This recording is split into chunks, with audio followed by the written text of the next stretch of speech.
स्वागत है दोस्तों फिल्मी बातों गुजराती में आज वीडियो में આપણે વાત કરવાના છીએ મલ્હાર ઠાકરની 2025 માં રિલીઝ થયેલી તેમની ત્રીજી ગુજરાતી ફિલ્મ વંદે ભારત વાયા યુએસએ।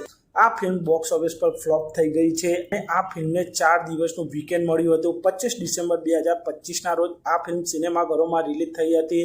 આ ફિલ્મને મિક્સ્ડ રિવ્યુઝ જોવા મળ્યા હતા અને મલ્હાર ઠાકરની વંદે ભારત વાયા યુએસએ આ ફિલ્મે તેના 4 દિવસના વીકેન્ડમાં માત્ર 44 લાખની જ કમાણી કરી શકી છે। અને આપ સૌ જાણો છો 2025ના વર્ષમાં Malhar Thackeray back to back 2 superhit ફિલ્મો આપી હતી, જેમાં ઓલ ધ બેસ્ટ પંડ્યા અને જય માતાજી લેટ્સ રોક। જેમાં ઓલ ધ બેસ્ટ પંડ્યા ફિલ્મે તેના સૌપ્રથમ 3 દિવસના વીકેન્ડમાં 2 કરોડ 66 લાખની કમાણી કરી હતી। જય માતાજી લેટ્સ રોક ફિલ્મે તેના 3 દિવસના વીકેન્ડમાં 1 કરોડ 57 લાખની કમાણી કરી હતી।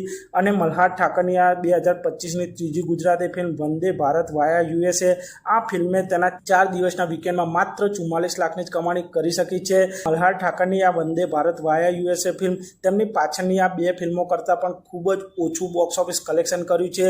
એટલે કે મલ્હાર ઠાકરની આ ફિલ્મ બોક્સ ઓફિસ પર ફ્લોપ થઈ ગઈ છે અને આ ફિલ્મ ના ચાલવાનું એ પણ કારણ છે કે આ ફિલ્મની જ્યારે પણ એનાઉન્સમેન્ટ કરવામાં આવી હતી ત્યારે આ ફિલ્મની જોવે તેવું પ્રમોશન નહોતું થયું અને આ ફિલ્મની હાઈપ પણ એટલી બધી નહોતી અને મલ્હાર ઠાકર અને આ ફિલ્મની ટીમે આ ફિલ્મનું સારી રીતે પ્રમોશન ના કરવાના લીધે આ ફિલ્મ બોક્સ ઓફિસ પર આ રીતે પરફોર્મ કર્યું છે।